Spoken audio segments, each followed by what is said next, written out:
Hello and welcome to a new episode. I'm going to show you one thing you still need to know about the Low Move Audio Brick. Disclaimer, this is, apart from its size, not the greatest pedal in the world. This is just a tribute.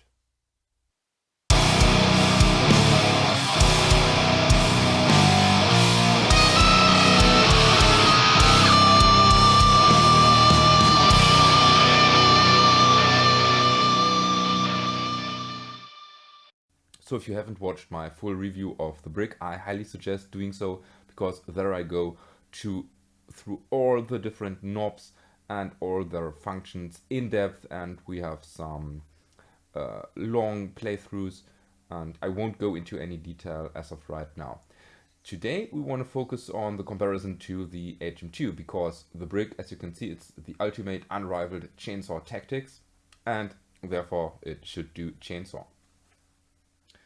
So in comparison to the HM-2, which has two bands, we have four bands. We have an additional low mid band and a high band.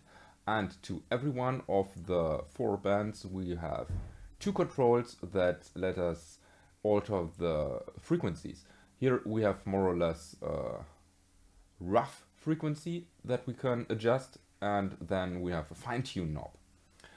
And well, that's it. We don't have any gain stage, so in the actual EQ comparison we have to remind ourselves that we don't have a gain stage, but I don't think it's much of a problem.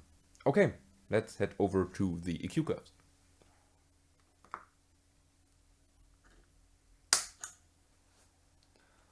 So here we have to actually crank the frequencies.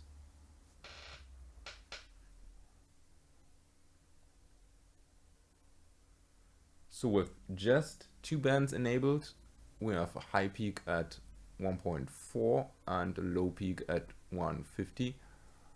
Although we can, of course, bring it down to around 94, where the HM-2 is residing. Okay. So our mid gap at 213, here we have the mid gap at 230, and I don't think we can adjust the mid gap. We can only adjust when we sacrifice our high peak, so we won't do this, but we can do some more stuff with the low mid control and the highs at another frequency at 2.5K, although I think this is the closest to the original HM-2 curve.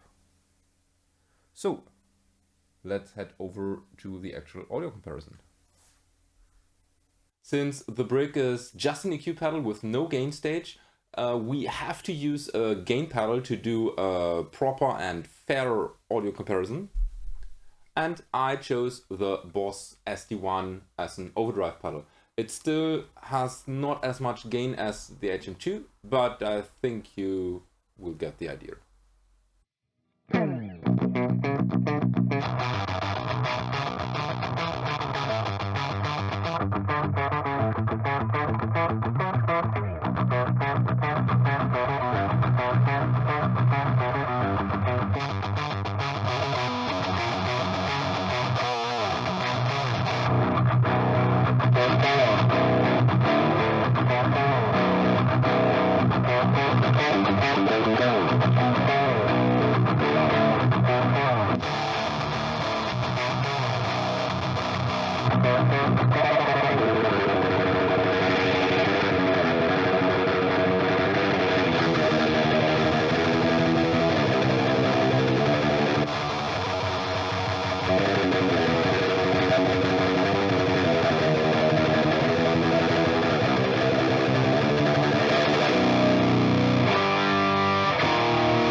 Well, I think in this comparison you could really hear that Longbow Audio was making HM2 pedals since 2013, and it's for me the Brig is the ultimate refined HM2 version.